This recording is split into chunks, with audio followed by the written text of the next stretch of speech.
TikTok, it's time to rock. Welcome to the show, folks. You know it's a special occasion, Brad, the backdoor man, when you've got John Conks joining us. It has to be a special occasion, bro. Oh, well, you know, it always is. And Conks, you know, it's great to have you back on the show. You're sorely missed here, mate. And you know, it's been a while since you've done a 5150 show, and I'm glad I can join you. Glad to be here. It's not his fault, actually. It's Van Halen's fault. Yeah, exactly. Yeah, exactly. It's their fault. What's left of them? Gotta blame someone. Yeah, exactly. Welcome, boys. Thanks for jumping on, taking some time out of your busy lives, Brad. You know, I know that you're busy in the weekends, and John, you know, it's late where you are, and you know, getting together on the channel, talking about music's what we really, really love to do, and I always appreciate you guys first and foremost offering that time from your busy lives. But look, I'm going to enjoy hanging out with you guys for a little bit, talking about Balance, the re-release that we have finally on vinyl. It was available on vinyl in limited runs, but I never personally, John and Brad, ever got a copy of that on vinyl. Had just about everything else, but finally getting my hands on a vinyl edition of Balance is one of the boxes ticked off. But yeah, we've ranked this album, John, on the channel. We've done a couple of shows talking about this tone on this album on the channel.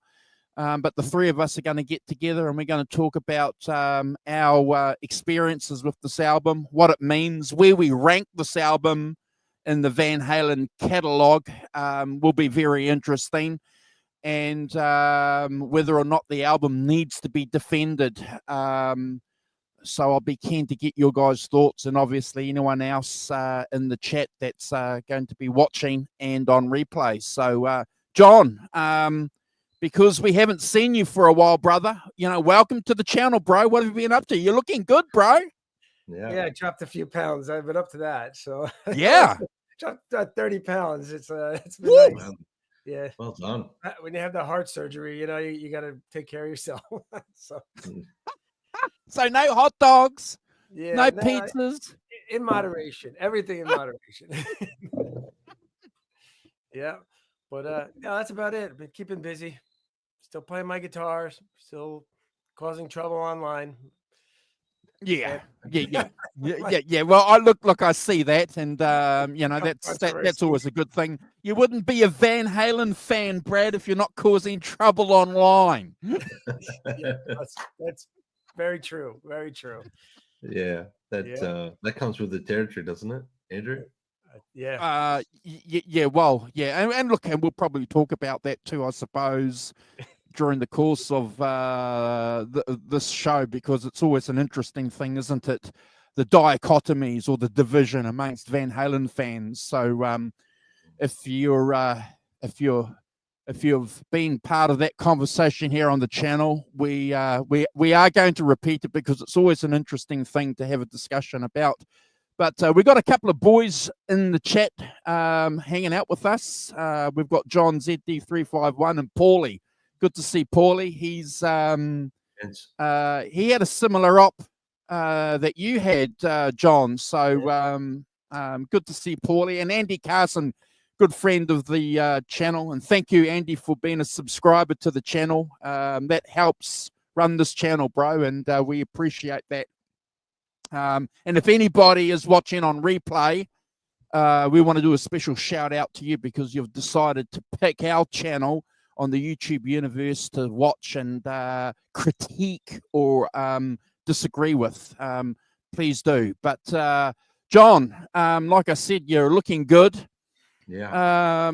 What were your thoughts, bro, when you saw on social media that Sammy and Michael were doing a bit of a promotion for this incredible album?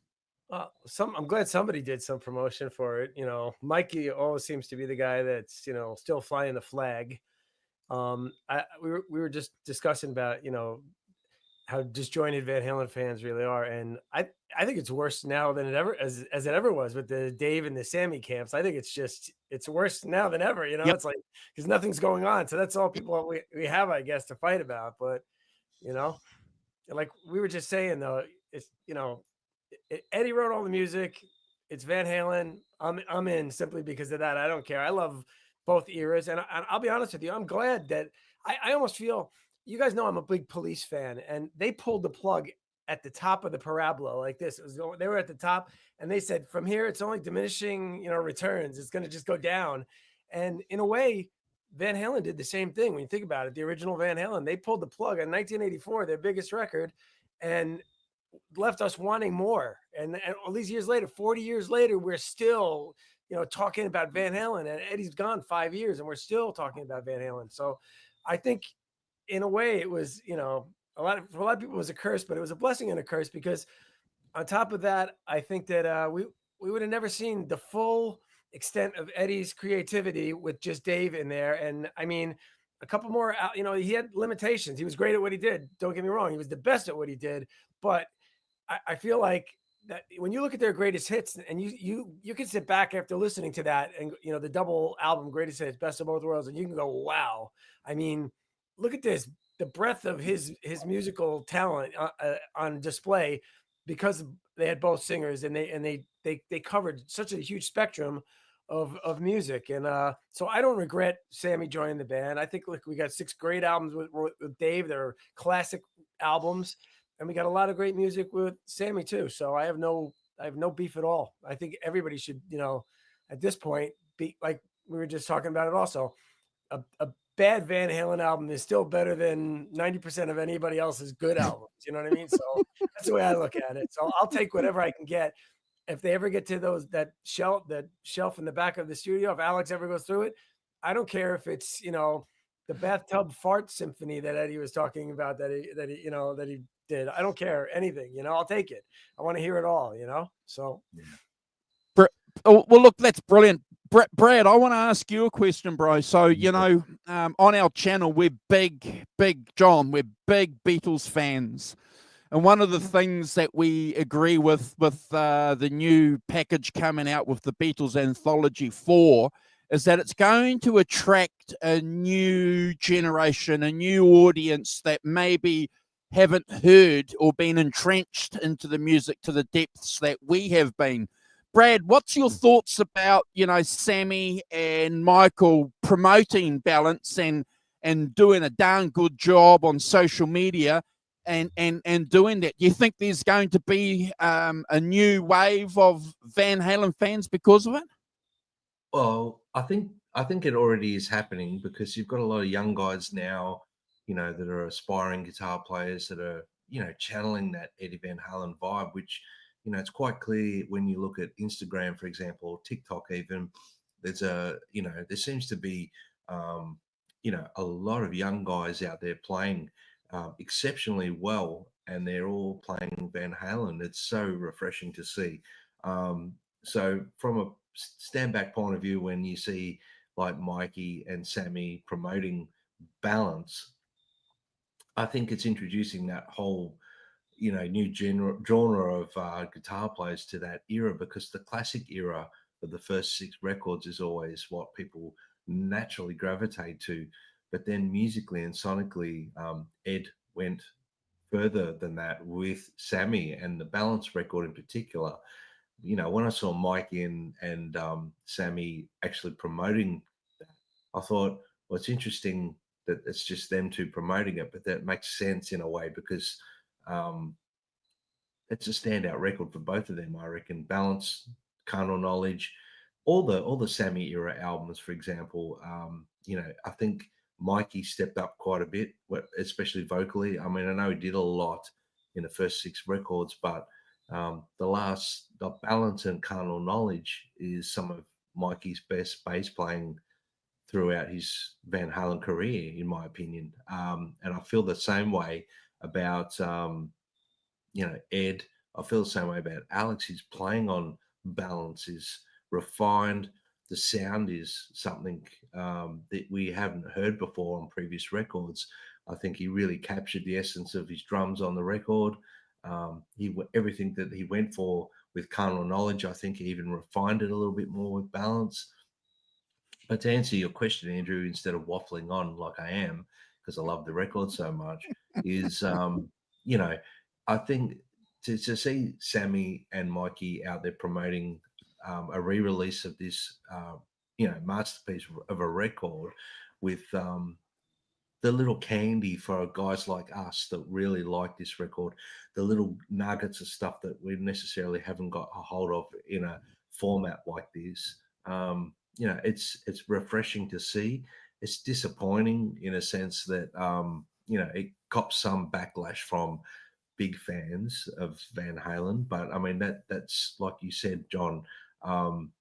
A bad Van Halen record, in my opinion, is better than what most of the stuff is out there. But this is by no means a bad record, guys. I think it's a masterpiece. I think there's, it's a timestamp of where the band were as well at that particular time. They were going through a lot of turmoil internally, and it was coming out in the music as well. But I think the one thing that shines through is with this record is how, despite the setbacks and the things that were going through internally as a band, despite that, what they managed to achieve creatively together, which was the magic behind Van Halen.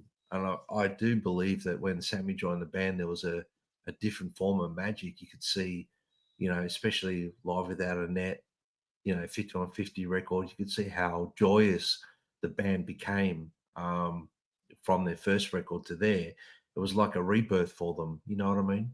So by this point in their career, with balance, I think that, reflectively, Sammy and Mikey are looking back at it as a positive now and reflecting that to the fans. Oh, look, I think you're right. And there's a couple of points there, Brad, that I'd like to sort of pick up later on with you that you made. And thank you for that.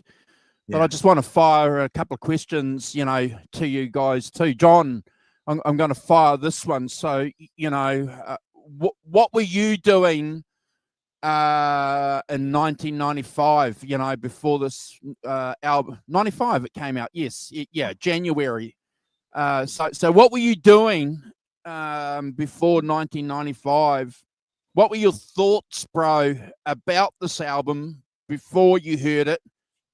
And what were your thoughts back then when you first heard the album? I'll be keen, and I'm sure Brad will be too, to to hear that history? Well, the first thing that I can think about is that it had been 4 years since a Van Halen studio album, and that was a long time when you think about it, because we would always consistently get every 1 to 2 years, maybe, the cycle. And that so going from 1991 when Carnal Knowledge came out to 1995, that was, I know they had a live album out in between, but it's just not the same. You're waiting for new music. And when I heard they were working with Bruce Fairbairn, I was excited about that, and Mike Frazier, and because I knew it was going to sound good, and Bruce Fairbairn, I knew was going to have a influence on a lot of different things. And so I was excited about that, and I wanted to see kind of where they were going to go, what direction they were going to go with it.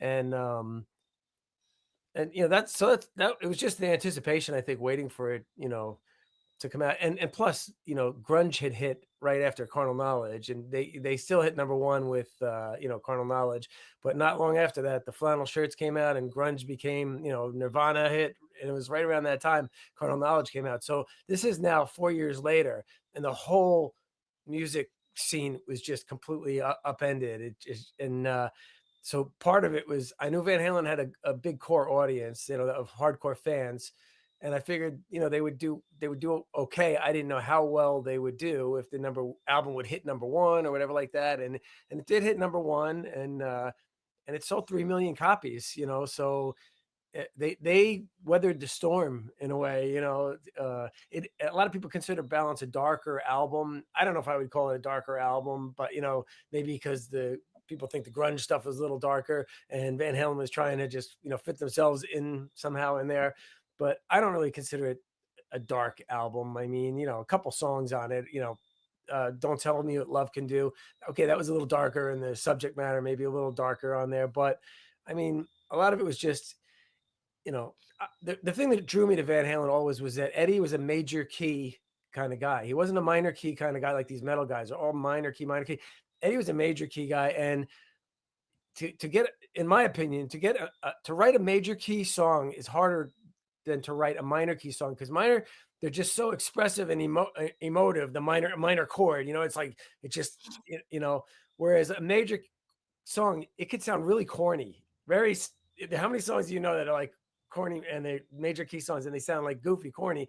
But Eddie knew how to thread that needle, and he could write like a brilliant song in a major key. And if you look back, most of his stuff was in a major keys, and Balance, I'd say a good 80% of it was the same way, to be honest with you. So I don't consider it really a dark album, but I liked some of the directions that when it did come out, that some of the songs, Seventh Seal, some of them are just a brilliant masterpiece. They hold up with anything else Van Halen has ever done, in my opinion, and they still dug back to stuff that Eddie had when he was young. I mean, the beginning of Take Me Back, that was from the mid 70s. Eddie had that part. It wasn't something new. It's just like he would always go back to those, old cassette tapes that he had or whatever, and get stuff. And he did that there. I mean, I don't know how deep you want to go into it. I do feel like I feel about Fair Warning, which is most people's favorite Van Halen album. It's my second favorite Van Halen album. I think 1984 was their masterpiece, Ed's masterpiece. Alex said it apparently this week that was their best, greatest album. And I don't know. I haven't yet to read the interview, but I did see a video clip of some guys talking about it and saying that Alex said that in 84. And I agree with that, because they had all the time in the world to do it. They weren't as rushed, blah, blah, blah. But Fair Warning, I feel in some ways was similar to Balance. There was turmoil going on in the band. I'm not going to compare them, because Fair Warning is up here. Balance is not Fair Warning, but there was turmoil in the band, just like there was with Dave. I feel like maybe they were a little bit rushed. I don't know, because I feel like, Balance. I mean, Fair Warning had great music, but towards the end, I think One Foot Out the Door and Sunday Afternoon in the Park, and it was a short album, and those were 2 songs on it. And I feel Balance was kind of like the same way. I feel like it was a little rushed as far as Beluchitherium. I know Ed wrote that with the intention of words being on it, and Sammy didn't write words, so they just finished it as an instrumental. And then they put that like over a minute long of Eddie throwing forks and knives in the piano, and when they put the greatest hits, it's like, why wouldn't you just shut that off and put the song Not Enough by itself? I don't want to listen. If I want to hear Not Enough, I don't want to hear that you know, it was funny, but it was like a minute and a half of on there. So I feel like some of that we were, you know, it was a little rushed as far as that too. And I feel that there could have been maybe another song or two on it, you know. And I know there were some outtakes that I was hoping to hear on this box set, which we never got to hear. The rarities aren't really that rare, but you can tackle that in a little while. Go ahead. Oh, look, I appreciate that feedback, John, and you know we'll talk a little bit more, obviously, about you know that in-depth analysis if we've got a bit of time later on. But there's one thing though that I just want to back up what you said that's just come to my memory. Remember when there's that footage came out of Ed playing yes, Amsterdam in the studio a couple of years, or, well, actually more than a couple of years, way before the album came out. And, you know, it's just note for note. It's exactly what we got on the album, Brad, you know. So, you know, just another thing I think that some Van Halen fans have to remember, you know, that while you're discounting some of this later stuff that they did with Sammy, you know, a lot of that music goes back way back, Brad. Yeah. And I mean, I don't know if it's a point you wanted to bring up a bit later, Andrew, but it's at that particular time, that was the sound and everything that was in Ed's head. I mean, he's clearly noted that in Guitar World magazines and everything, that he, you know, that's what he wished his first record sounded like to him in his head. He wasn't happy with the guitar pan to one side and all that sort of stuff. He wanted to hear more dimension in the music, and the tones he was pulling for this record and the previous record with Carnal Knowledge, I think, was what he wanted at that particular time in his career. So I think we've got to acknowledge that as well. It's not like, I mean, I know a lot of diehard Van Halen fans that just go for that. They call it the Brown sound from Fair Warning or from that era of the first 6 records, and they don't want to sort of step outside that. They don't want to accept the fact that Ed wanted to progress with his guitar tone, but he was a tone, you know, chaser. He wanted to change the game all the time for himself, not for anyone else. He was after a particular thing. As for the songs that he was writing, well, the ideas were stemming back to earlier days, but he brought them to a present point for him at that particular time as well. So creatively for songwriters, you mentioned Conks about the major key thing, and I think that's a really good point. You know, they always tried to write things, and I think Ed's natural ability, mindset would go to a major key, not a minor key, because that's just how he felt. Like he was more happy. He was happier about music than sad, if that makes sense. Although there is some minor key stuff happening on this record, but the majority of it is more of a natural major sort of feel about the record, which is a happier vibe. And you know, Can't Stop Loving You and things like that major key vibe of bringing joy through music, which is something Ed always did. And it bugs me a little bit. I will say this: when people knock this record, because there's so much, you know, that Ed gave through this music on this record, it's just dismissing it a little bit. I think it's unfair because there's so much, you know, to offer on this record, instead of just quickly dismissing it because it's, you know, maybe a lyric that Sammy put somewhere or a distaste in their mouth towards Sammy Hagar. But as Conks alluded to before, I mean, it's, I know you've said this on previous episodes, Conks, all this music came from Ed. It was Ed's music. So really what they're doing effectively is not giving it a chance and knocking Ed's music. It doesn't make sense to me if you're a Van Halen fan, but you knock this record. It just doesn't make sense. No, it doesn't. It makes no sense. And maybe we can talk a little bit more about that at the end when we decide, you know, to have the conversation about, you know, does the album need defending?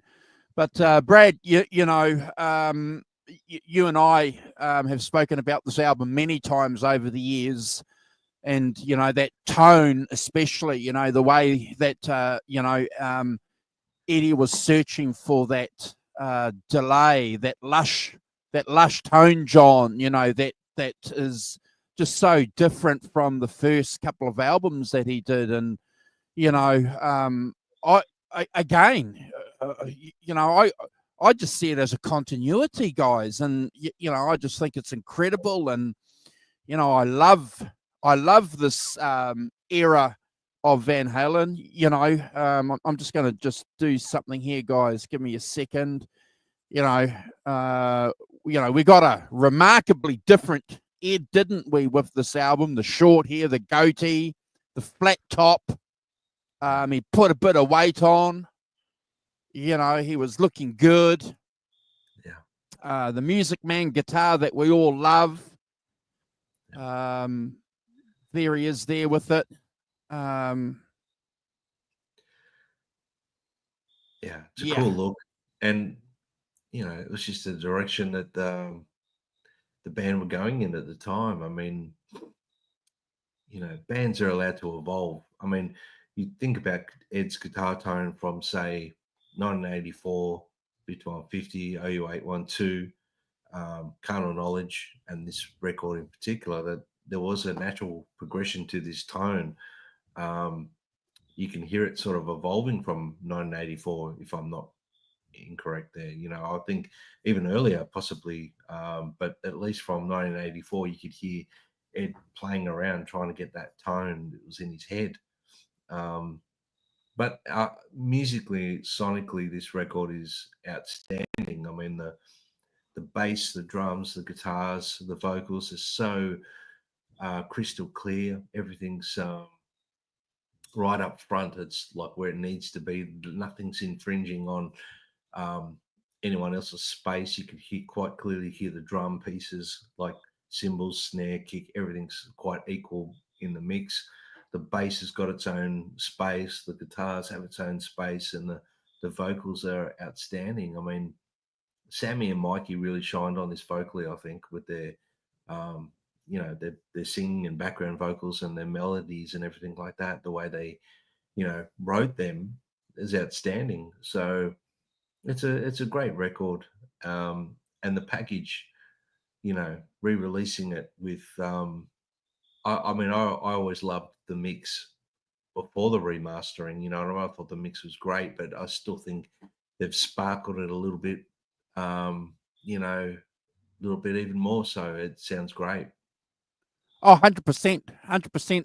John, can I'm sorry, I've just got questions for you guys, because you guys are my Van Halen experts, and obviously, guys in the chat, we've got Christopher Live Sauer in the chat as well, Ed in the chat. Thank you guys for joining us, and please feel free to offer, you know, your thoughts and comments, because we're just three fans hanging out, sharing our opinions. So, you know, you can disagree with our opinion or agree with them. That's all it is. We're not saying we're experts. We're just here to celebrate this package here live on the channel. But John, there's a question I want to ask you, or get your thoughts on, and I'll go fire it back to you too, Brad. So when this album came out and I was listening to it, I was blown away by it, like you guys were. It was just incredibly so different from everything else that we were listening to at the time, John, that you've already said, you know, in your discussion about it. It was just Van Halen doing a Van Halen thing, which is what you would expect. But I had no idea, guys, at the time. You know, there was no internet around. There were no magazine articles coming out. But I had no idea the division that was in the band when they were recording this album. And when I found out, you know, years later, when the information came out, you know, that the basically, you know, they weren't talking to each other. You know, there was no communication going on. It kind of bummed me out to know that this album that I loved so much had this antagonism in its makeup.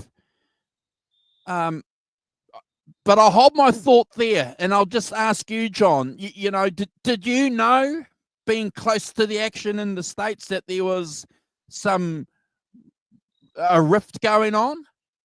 No, I don't. You know what? I don't even now. I still don't believe that there was the rift was. It was very just bubbling under the surface. I think during the making of this album, I don't think it really blew up until afterwards, and they were doing the music for Twister and things like that. I think that's when things Okay. really blew up. But you know, I was lucky. I got to speak to Mike Frazier for over an hour a couple of years ago about this album, and he's the guy who mixed it. Yes. And Mike told me that he didn't see he said, listen, I mixed the album. I came in for like 2 weeks before they like pre-production. He goes, I came in for 2 weeks, and basically me and Alex mic'd his kit, and we tried everything to get his kit to sound the way Alex. He said Alex had a sound in his head, you know, for his snare, for his kit. And he said, and we were trying there to get it. He goes, we didn't get it. He goes, we didn't, but he goes, I think we got as close as, you know, Alex at the time, as Alex said, is as close as he's ever had it at the time, you know. So he goes, for that, he was happy, but he didn't see anything like outwardly where Sammy and he said Sammy was great and Mike was great. He loved them. He said Eddie was great. I played golf with Eddie. I was there for a couple of weeks. He goes, I had to leave to go because I was doing an AC/DC album back in Canada. So he goes, so I had to leave that. And Bruce Fairbairn was there, but yeah, he made it sound like everything was like, you know, and business as usual at that point. I think it was just bubbling under the surface. And I think by the end of the recording, I think that's when they'd had enough maybe of each other, and things started to go really south after that. But, you know, Mike said it was a great experience, and all of them, he loved them all, loved Alex. He said, I haven't spoken to him in a long time. And he goes, and I feel bad that I didn't really reconnect with Eddie. He goes, but we used to play golf during, you know, him and I would go play golf. And Mike and Sammy, he did the 2 Chicken Foot albums with them. He produced the second one, Mike did. And, but, you know, he said they were all just great. And he goes, it was just a great experience being around them. And Bruce Fairbairn, adding him into the mix, you know, because I brought up a point like in the Seventh Seal. I mean, there was much more production on this album than we were used to with Van Halen. You know what I mean? It's like that was an epic song, like the Seventh Seal. And he said that's Bruce Fairbairn because and he pointed out to me because there's a big point when the monks start chanting again after the solo and the drums, and there's a big like thunderous like floor tom, like boom, like that. Yeah. He said that would be Bruce, and he goes, listen to Aerosmith, Janie's Got a Gun, and you know, Janie's got a gun, dun, dun, dun, boom. It's the same. Right. He goes, so that was kind of like his influence on the production of the album, things like that. So, so I think that, yeah. So I think that, you know, we sonically, even people like don't like Balance. You have to admit, it's just an amazing sounding Van Halen record. It's open. It's like you can hear every instrument like crystal clear. Like I love Carnal Knowledge. It's maybe my favorite one with Sammy, but it was way more denser, that album, than like Balance. Balance, it breathes. It's you hear every single instrument with clarity. It's like, it's amazing. The hi-hats, every little, the bell and the cymbals. I mean, it's so, I don't think people can criticize anything as far as that, the production as far as that. But anyway, back to your main question. But I think it was there, but I don't think it had bubbled up. I think during the production of the album, and by the time they were done, they were just fed up to get with it. And I guess that's when the riffs started happening. And I guess, you know, Amsterdam was probably the one that really set it off. And I think the fact that Sammy didn't write lyrics for maybe Ethereum, that kind of annoyed Ed, so they had to do it as an instrumental. I think they feel like he was mailing it in at that point, and whatever. I mean, that's, you know, a lot of people, you know, Eddie's not around to defend himself anymore, and I see people like the Sammy fans kill Eddie and Alex online. But I always say, look, man, you know, and Michael Anthony, you know, because they treated him so terribly and stuff like that. But you know, listen, I love Mike. Mike could have left if he wanted to. He didn't leave. You know what I mean? So, and as far as put yourself in Eddie's shoes. 2002, he gets diagnosed with tongue cancer, right? 2002. Sammy was already out of the band. It was just Mike, Alex, and Eddie. They were what was left of Van Halen. And then, and they had a very acrimonious thing with Sammy when he left. He was enemy number one, more than Roth, I think, ever was. If you really know the stories and everything behind it, I think Roth was like the crazy cousin, and they were just like, you know, he was an ass and they couldn't deal with him. But Hagar, I think, it went a lot deeper with financially and things like that. Things, you know, they felt like he was using them a bit. So whatever the truth is in there, it's, I'm sure it's somewhere in the middle. But Eddie had cancer. Sammy was out of the band. Mike, the guy who was there, with them from, early, almost the beginning, he decides to go and play with Sammy on tour. So they felt like you're going to hang out with our enemy. You know what I mean? Our like the most number one. And so there was no Van Halen left. So it was just Eddie and Alex, and they had to, and for the next couple of, and then Eddie, of course, fell down the spiral of, doom that we all saw in those years there, and managed to, with the help of his wife at the time and Wolfgang, obviously get himself, back out of that. But Mikey wasn't fired so Wolfgang could join the band. I don't think that was anything to do with it. I think that happened organically. They needed somebody to play bass, and that's when he came in. So I don't think that, and listen, Eddie over the years has talked bad about Mike, about everybody, but you know what? They would have made up. We know they would have made up, at the very end had he lived or whatnot. But I just think that they get a bad rap for that. But I think there's a lot more to it. The stories with Sammy and stuff like that a lot of it reared its head after, like somebody said, Ed Loeffler died, their manager.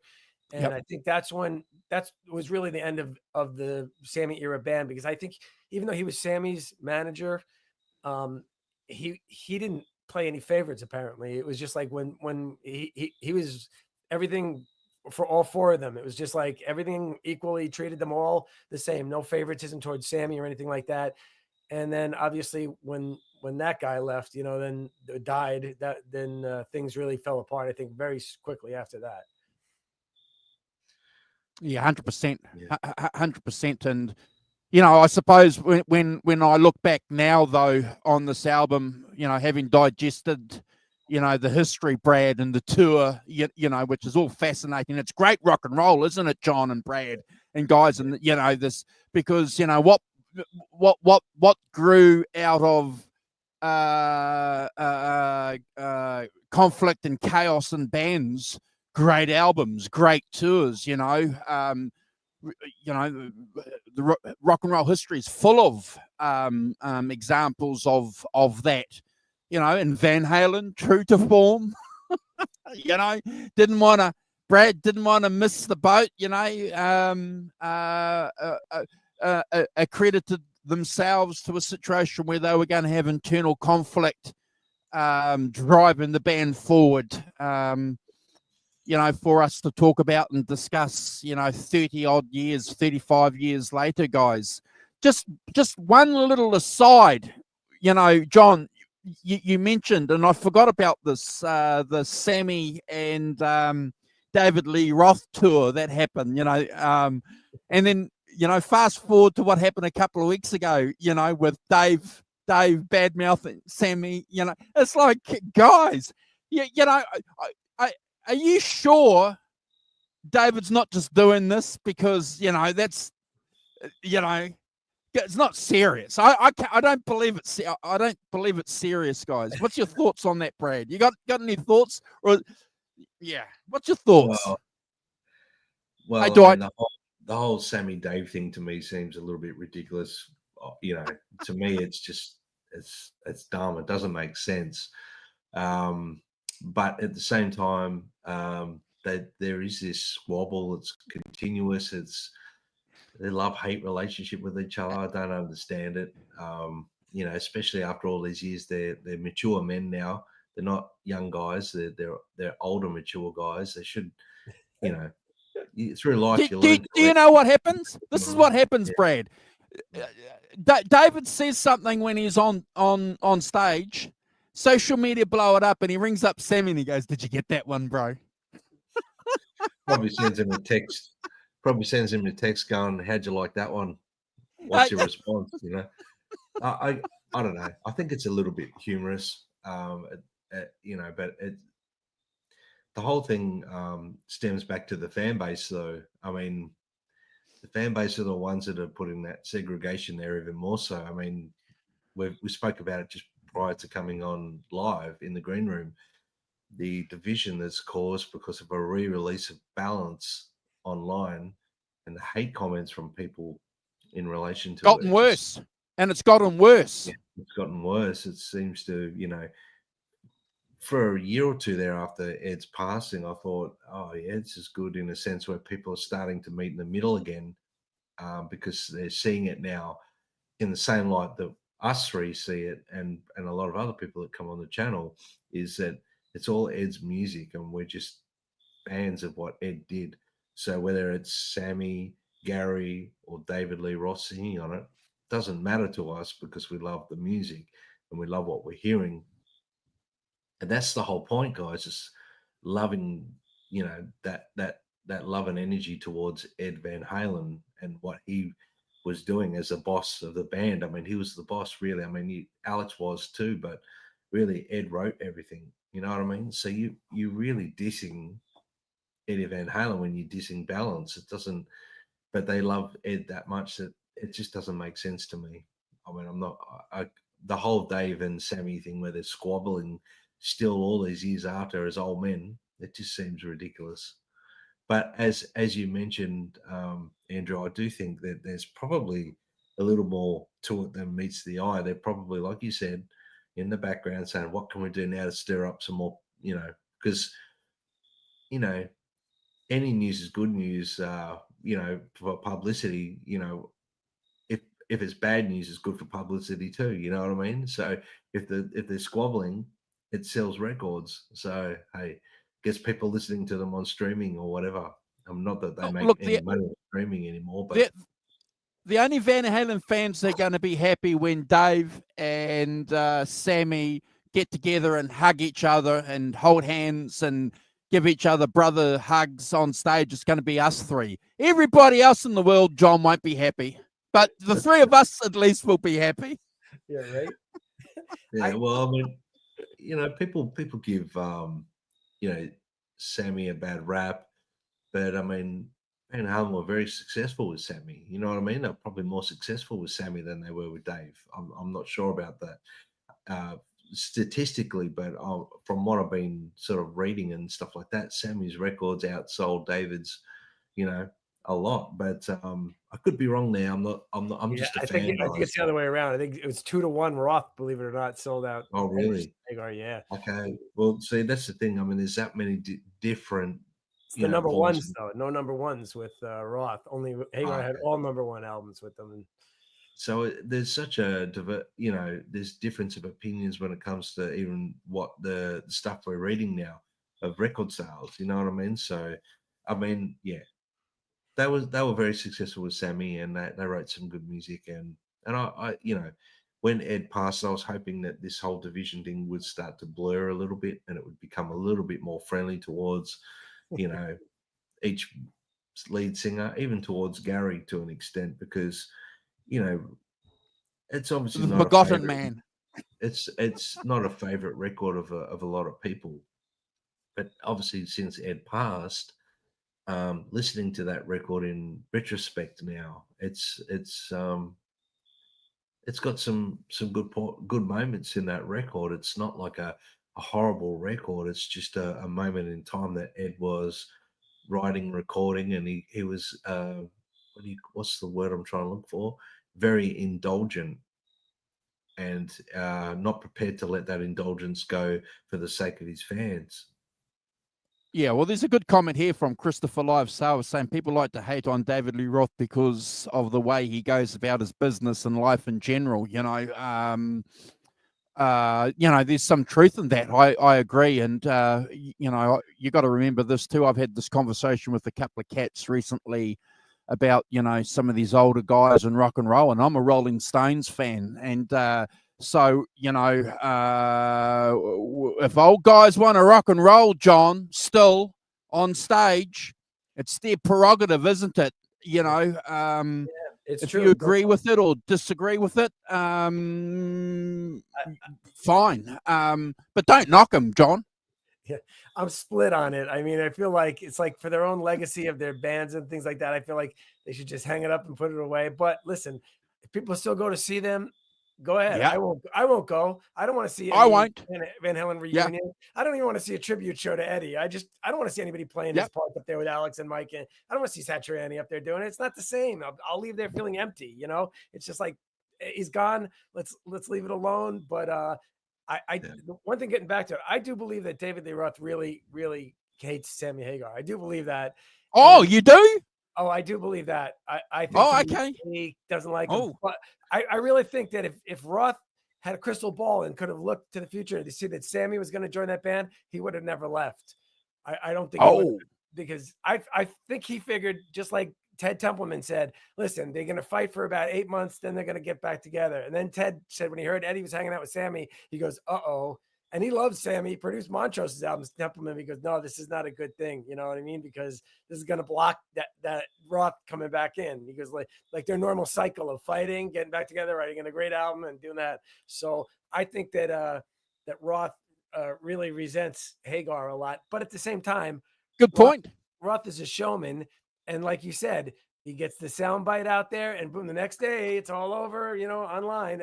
The Rock, David Lee Roth talks about Sammy Hagar, So I think he knows that, and he plays it up to, it works. Oh, look! I think there's what makes sense what you've just said, John. But getting back to watching old rockers rocking and rolling, exactly. This is my point. If you want to go and pay and see it and you enjoy it, fine, because that's what it's about.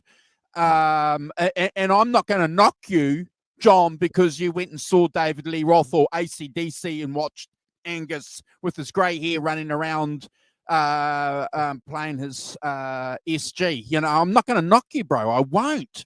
But do I want to go and see that? No. And don't knock me because I just want to say no. I'll keep those memories that I've got in my head, Brad. Yeah. I'm not sure. The footage I've seen of, say, for example, David Lee Roth just recently, I'm not sure. It's mixed for me. There's some footage I've seen that's not great, and then I've seen some that's okay. Would I pay to see that? I wouldn't want to pay top dollar. I'd be happy to watch the band play and listen to the songs. I mean, I love the music, but same with Sammy. I guess it comes to the point where he's out there still doing flying the flag for Van Halen. That's great, and it's fantastic. They're out there playing this music, but I do feel like there is a point where they can't quite sing it the way they used to, and it gets to a point where, I don't know. I don't know. But then again, I went and watched Paul McCartney at 82 and was blown away. So I can't knock the guys for doing it. I'm not knocking them. I think it keeps them young. It keeps them healthy and young and playing and doing. So it's a good thing to see guys out there doing it. But whether I'd go and see David Lee Roth these days, I'm not sure. John, I want to take a bit of a detour because you mentioned something really, really interesting at the top of the show about police. And we've had a few discussions here on the channel that, we love the police too. Those albums that they had in the early 80s especially, it's just incredible. And everybody was listening to the police. And, you got to remember this, Brad. That was popular music too, bro. It was on the top 10. It was Walking on the Moon and, da da da. That was just like incredible stuff. And you had guys who loved reggae listening to it, and you had punk rockers listening to it, and new wavers and rockers like us digging it. So I read in the in the media, John, over the last couple of days that Andy Summers and who's the Stu suing suing Sting. Yeah, wow. It's pretty unfortunate. It's funny because our buddy Jeremy White had Andy Summers on a year ago. And Andy Summers said on there that my lawyers, he alluded to it. He said that my lawyers, about every breath you take. He told the story about it. He goes, it was just a crap song. And, and until he said, here, go do something with this, what I have. And, I have a whole theory on all this stuff. I think Andy really wants his legacy. He wants his name on as a writer on that song. I think even maybe more than money. because he's made a lot of money off of it. Sting is the bad guy. Everybody else makes him out to be the bad guy. But I've done research on this, and apparently Sting gave Stewart and Andy 15% royalty on every song of his that they recorded. So he yeah, they don't get writing credits, but they get a 15% royalty on all of that, on every song of his that they've recorded. And then Andy Summers, because P. Diddy did not ask permission of Sting to use Every Breath You Take for that song, I'll Be Missing You, when the other guy was killed. I forget what his name was. Biggie Smalls. Biggie Smalls, yeah. He never asked Sting's permission. So Sting gets 100% of the royalties from Diddy. Made no money off that song. Sting gets 100% of that. And Andy Summers, in turn, gets money from that because of the guitar part was sampled on and used in that song. So Andy's not hurting for money. Either is Stewart. And then finally, they did that reunion tour. Okay, so it grossed $300 million. Sting could have said, I'm not doing this. I want 75%, and you guys can split the other 25. But Stuart Copeland said in the documentary after that tour came out that our fearless leader Sting, he's the draw. We know that. He's the one that people are really coming to see, because he could have said, I'm taking this and you guys get this. He goes, but he didn't. He said he split everything equal, 33%, 33. And he goes, and he did not have to do that. And that's $300 million after production costs. I'm sure maybe $150 million split 3 ways. So maybe they each got 50 million out of it. So Andy Summers is still going on about, Every Breath You Take. He's because of that guitar part. And I mean, and now he's ruined their relationship forever. But in relation back to Van Halen, what we were talking about before, they're very similarities between the Van Halen and the Police are a lot of ways. They fought a lot. We know that the Police pulled the plug at the top of the parabola, like I was saying. They were at the top of the thing, and there was no going down, no diminishing returns for them. They were like, we're out, we're going out on top, and they did. And look, 40 years later, we're still talking about them too. The reunion tour sold out everywhere. The 2-year world tour they did.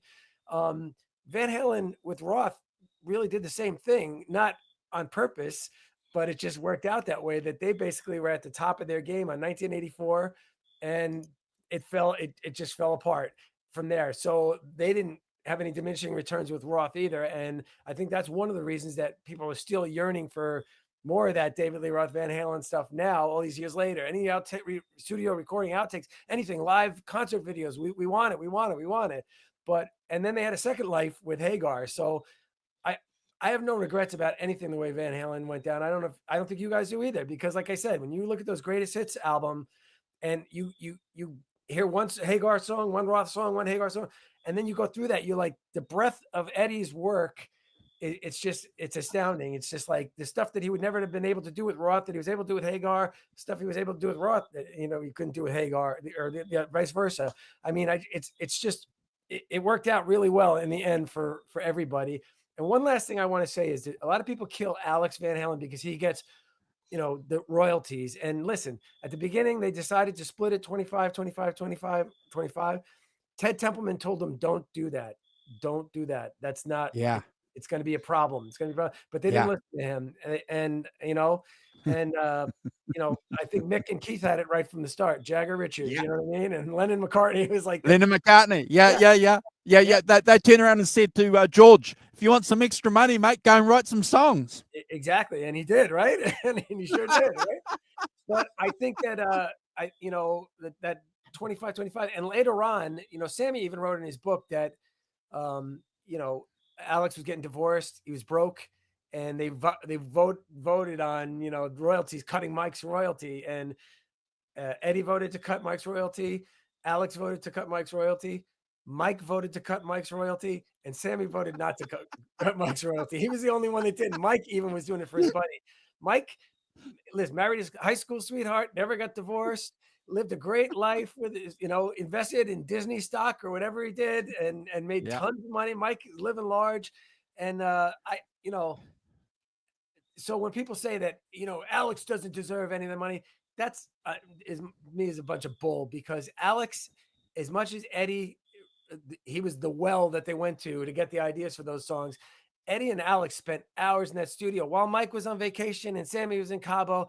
Eddie was up there. Granted, he loved doing that. That thing, it was in his backyard, but he was in there constantly. Him and Alex, I think every day jamming. That's how 100%. those songs were written, and part of it was Alex too. Alex is a musician. He's not just. A lot of people say, "What do you call a guy who hangs out with musicians?"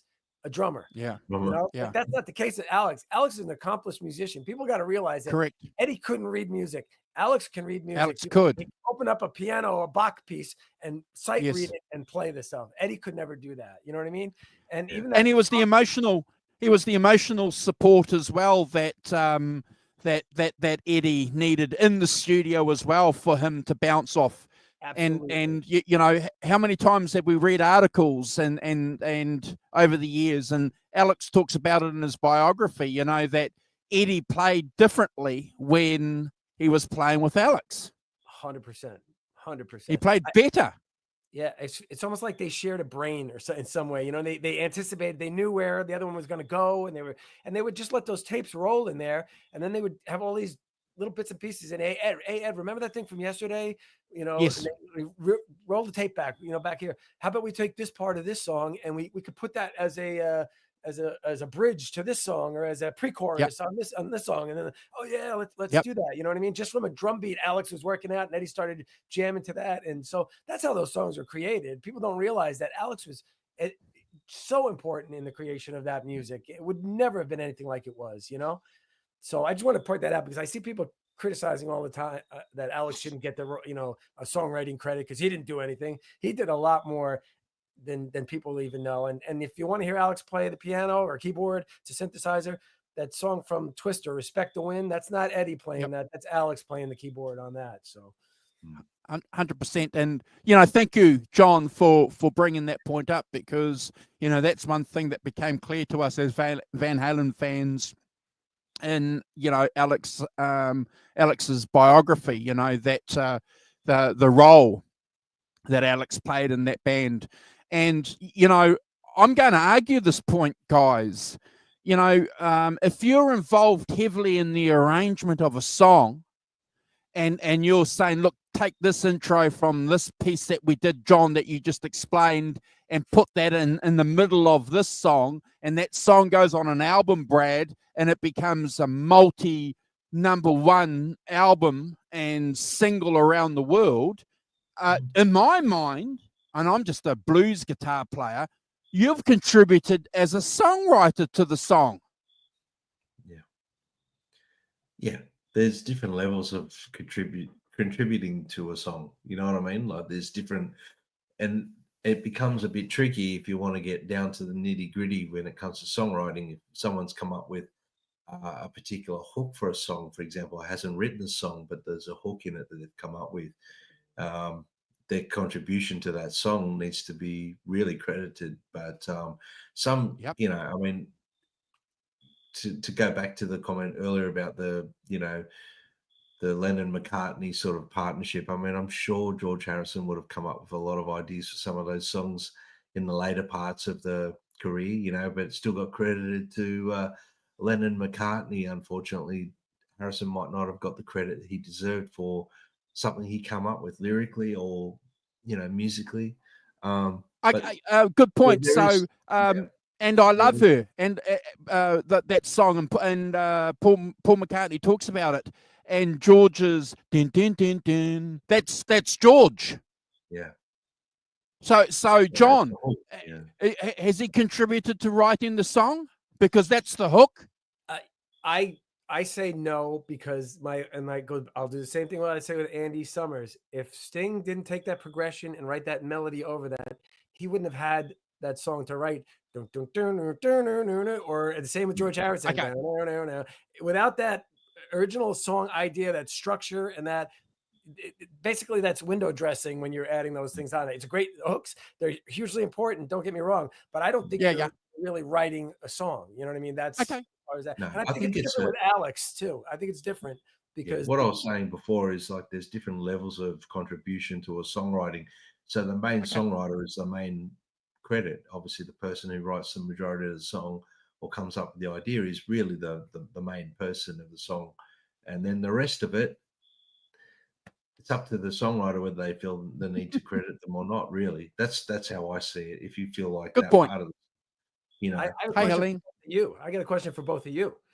on the same topic.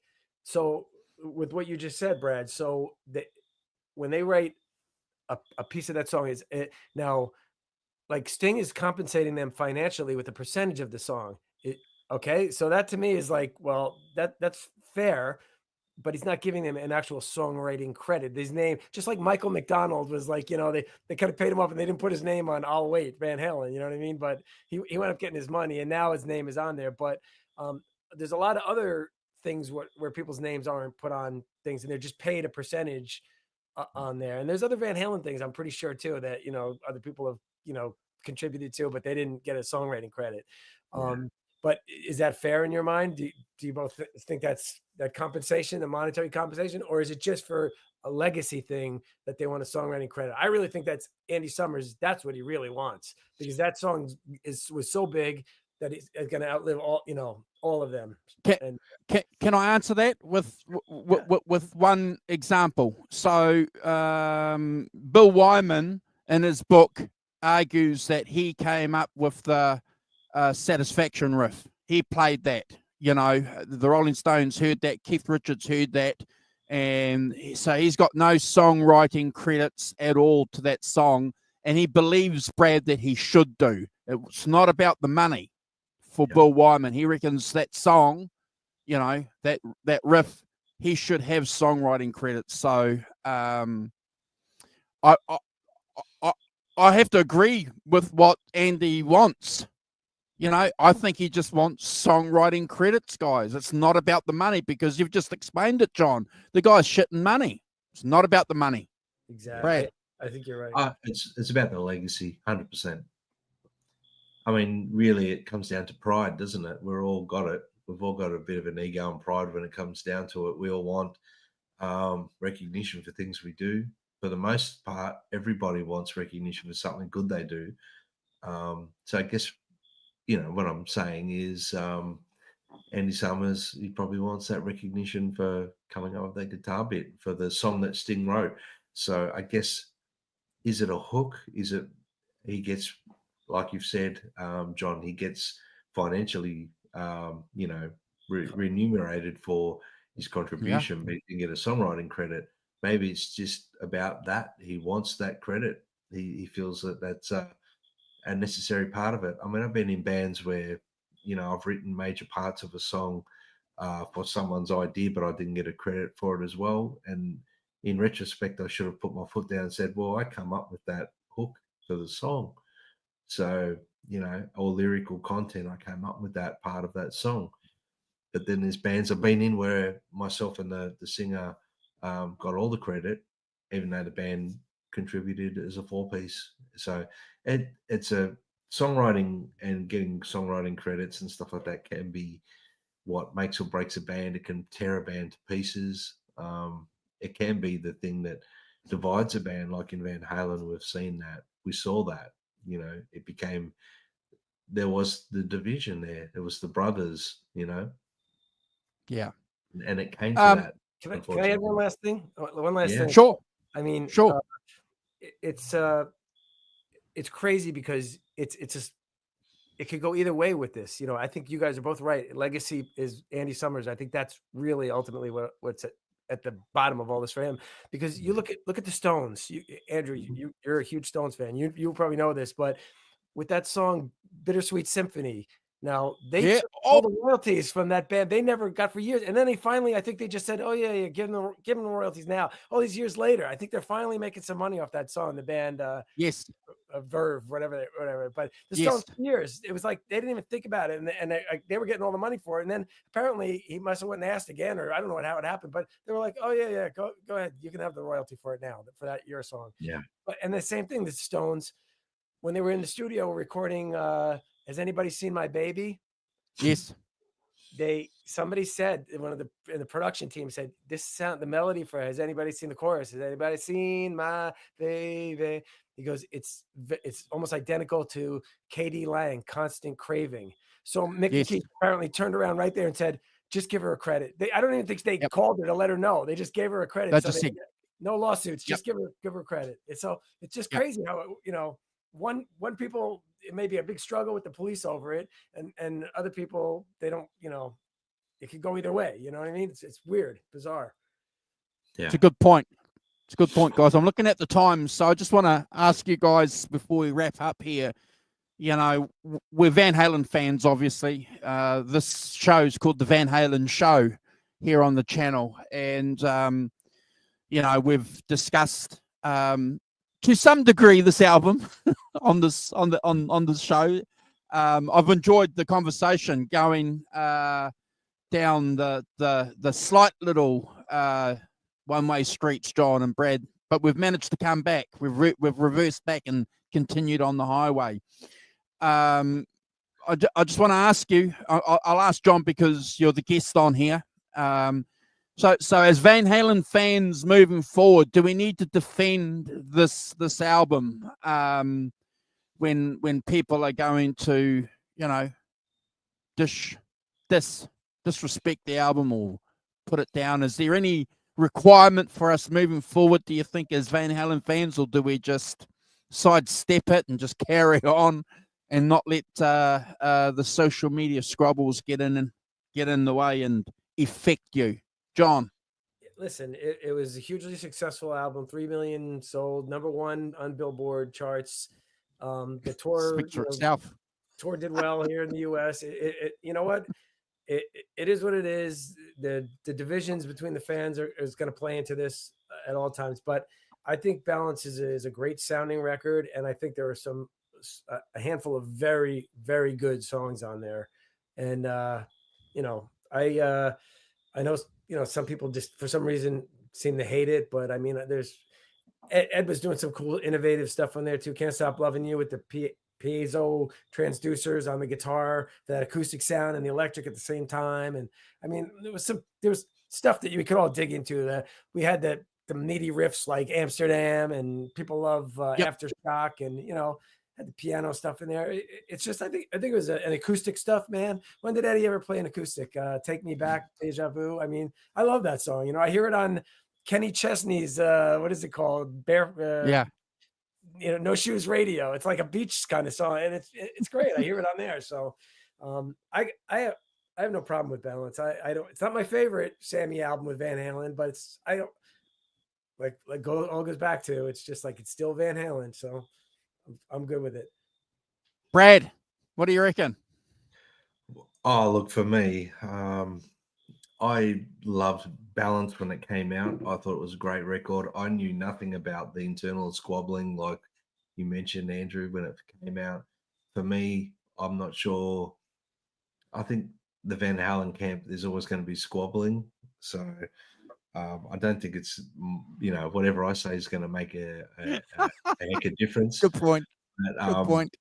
But I still think it's a strong album. It stands alone. You can't compare the Van Halen albums with previous ones anyway. So I think it was just a natural progression. You know, if you put on Please Please Me by the Beatles and then Abbey Road, there's a massive contrast. And that's what I think people are trying to, you know, Van Halen were never going to stay the same, even if Roth continued without Sammy. That's the truth be told. It, you know, was always going to change. He wanted that change in the sound and what he was playing and songwriting, and he wanted that change. It was always going to head probably in that direction with Ed anyway. So whether it was Roth or Sammy, you know, would we be having this discussion even if Roth continued on and he sung on Balance? I don't know. Probably be like, nah, it sucks. I want Van Halen 2 or Fair Warning or a 1984 because it's a David Lee Roth thing. Like, I love David Lee Roth and I love Sammy. I like them both equally. There's nothing, to me, it's Ed's music. So I see each album on its own merit. That's all. That's all I have to say. I don't try and compare with Fair Warning or whatever. It's not, you can't, because it was a different point in time. It's a timestamp. So Ed evolved as a songwriter. I've had this argument with people, or not argument, discussion point with people in the past, not online, obviously, in private. And some people's opinions are very strong about David Lee Roth era and Van Halen sucked once Sammy came on board and this and that. Like, but do you really think that Van Halen wouldn't have gone down the path of 5150 with David Lee Roth? I think they would have. I think they wouldn't have had much choice. I think Ed would have pushed that. Might have caused a lot more arguments with David Lee Roth, but they still would have done that. And then obviously to the point of balance, Ed would have been writing like that. I mean, the songs he wrote and had David Lee Roth sing on for the greatest hits record, that package, Me Wise Magic, and what was the other one? Can't Take This Stuff No More. They've got that balancey sort of vibe to them. To me, that's what I always said. So I think at the end of the day, it was always going to head that way for Ed, whether it was David Lee Roth, Sammy Hagar singing, or Gary Sharon, or even Mitch Malloy, or whatever his name is, or whoever. It was always going to be that direction for Ed. Yeah, I agree with you. I want to do a special shout out to Alan. Alan Garber's in here, so good to see you, Al. And look, I agree with your comment, Brad, that you made between the Stones, Please Please Me, and Abbey Road. I've made that same comment too to a lot of people. Rolling Stones, ladies and gentlemen, first the Rolling Stones, and you go and compare that album 8 years later to Let It Bleed or Sticky Fingers, John. You know, just a completely different band. You know, so, and I can appreciate, like you've said, Brad, you know, the continuation, the growth of the band. So, yeah, I'm always going to stick up for balance in comments. I'm always, despite what you say to my comment, if I say it's a great album, I'm prepared for people to give you a barrage, John, for saying it's shit. Okay, so that's fine. Hey, if it's a Van Halen fan, you're going to get the victim. Yeah.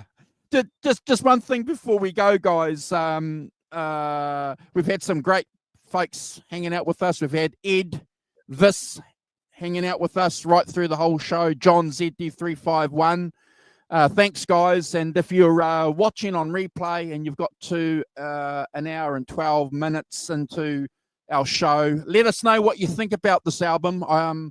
Whether it's a great album, you don't like it, it's all fine. Share your thoughts and we'll share our comments with you. We've got Brent Tom in the chat. We're going, guys. Brody Hutchins in the chat.